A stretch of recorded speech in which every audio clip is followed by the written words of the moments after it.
Hey guys, it's your boy Pooh, and today we're going over some games that you can get for really cheap on the final days of the Steam Summer Sale. Now, I know this is late in the game, but we still got a few days left, and even if the summer sale ends, these games are still great to keep on your radar to get at a sale or to just get because they're all great games. I can personally vouch.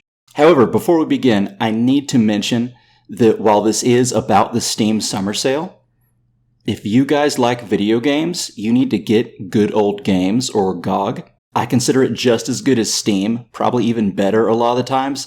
Usually the sales are either as good or better, and sometimes the games run better on there too, at least with the retro games. So if you like retro games or just even games that came out 8+ years ago, get Good Old Games. A lot of these sales in the Steam Summer Sale will be on Good Old Games as well, sometimes even better. However, back to the games. What we have at the beginning is Armored Core 6. Now this is only on Steam, not on GOG, but it is Armored Core 6 Fires of Rubicon at 50% off, the lowest it's ever been. In my opinion, Armored Core 6 deserved the 2023 Game of the Year, even over Baldur's Gate 3 and Tears of the Kingdom. Now, it was nominated for an award, but not for the Game of the Year. I thought that was a crime. I remember watching it and thinking that this game, they set out to make the game that they wanted to, and they made it perfectly. Armored Core 6 is an amazing game. If you want a great mecha game, get Armored Core 6 at 50% off. Like I said, the lowest it's ever been on sale. Now, next we have an old favorite of mine, Spellforce Platinum Edition at 75% off on both Steam and Good Old Games at $2.50, at least in USD.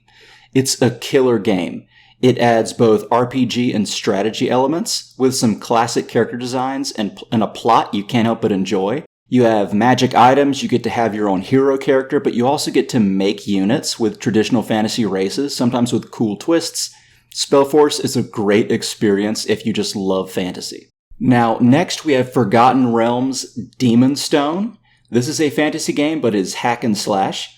It is on sale both on Good Old Games and on Steam. However, I would suggest getting it on Good Old Games, not because the experience on Steam is really any worse, but some people say there's a few bugs on the Steam version. I haven't experienced that, and most people haven't, but I'm just letting you know. I played it on Good Old Games a few years ago. I mean, I played it when it first came out, but then I re-beat it a few years ago on Good Old Games. It worked perfectly for me. And don't quote me on this, but I think the controller support is better on Good Old Games as well. However, either way, whether you get it on Steam or Good Old Games, it's a great hack and slash, really good story, and it's only around $6. It is 33% off. Now, next, if you like medieval fighting sims, Chivalry 2 is a great one. It is 90% off at $4.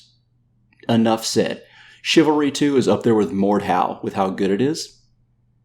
And if you want just to fight in a medieval sim, you can't really beat Chivalry 2. Next, we have Overlord, which is, if you haven't played it before, it is essentially you play as the evil Dark Lord that raises minions and tries to conquer fantasy kingdoms. Overlord 1 is just over $1, and Overlord 2 is at $2. And there's a bundle with all of the expansions that's just over $5. It's a steal. If you got some time to kill and you want to play sort of an inverted fantasy game, Overlord 1, Overlord 2, and even all the expansions in that bundle, a great buy. Now, if you want something like a shooter like Call of Duty or Battlefield, Insurgency Sandstorm is at 75% off at $7.49. This is my go-to shooter these days. I've played it the last few weekends with a friend, and I've played it for a few hundred hours over the last few years. It's usually a wave-based game. However, you can do checkpoints, you can do PvP, and overall it's a fun experience. Now, last but not least, and this is a short list, last but not least, we have Kingdom Under Fire: The Crusaders, which I've said before is up there as perhaps my favorite game ever. It mixes RPG and strategy elements sort of like Spellforce. However, I think it does a perfect mix of it. The characters are super quotable. The units you can make, it's such a fun time. There's very little jank. It works amazingly. The strategy elements and the logic you can do with the game is very cool. The story is amazing, and it is only $10. So if you want a unique experience from a Korean dev, I suggest Kingdom Under Fire: The Crusaders. Okay guys, that seems to be everything we have today. I hope you enjoyed the video. If you get any of these, please let me know. And I hope you have a great summer. Okay guys, have a good one. See ya.